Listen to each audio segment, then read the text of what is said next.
So let's get into it. Net zero. So what are we really talking about when we refer to this? So I'll venture a guess and suggest that you've likely heard of the term, along with an array of other names or buzzwords that you might think of synonymous with this.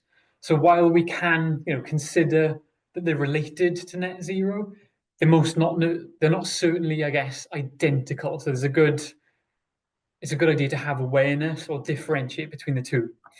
So as you can see on the screen, there's a growing number of terms like the ones up here, and the vocabulary related to this is probably only going to expand as time goes on and we develop more ways of working and handling climate change.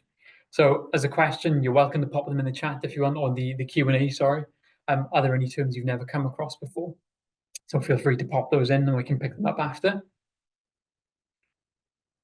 So moving on from the abundance of net zero terminology, the next step for us is to clear things up and paint a sharper picture of what net zero is exactly.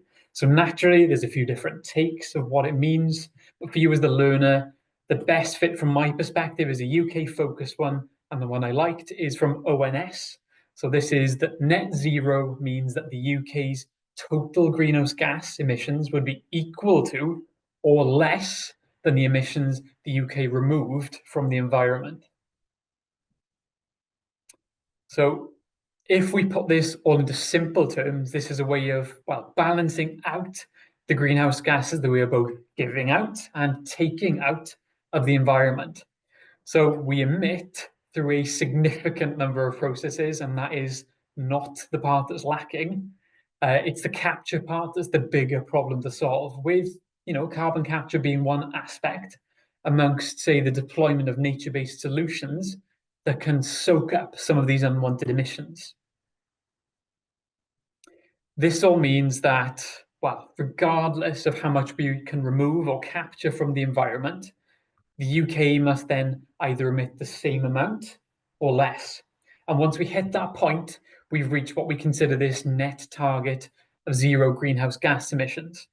Of course, the most realistic outcome is firstly reaching an equal amount of give and take, but there's no harm in us, aiming higher to achieve a net reduction in total greenhouse gases. And that will help us tackle some of these legacy emissions, these long-standing or long-lasting ones that don't disappear overnight.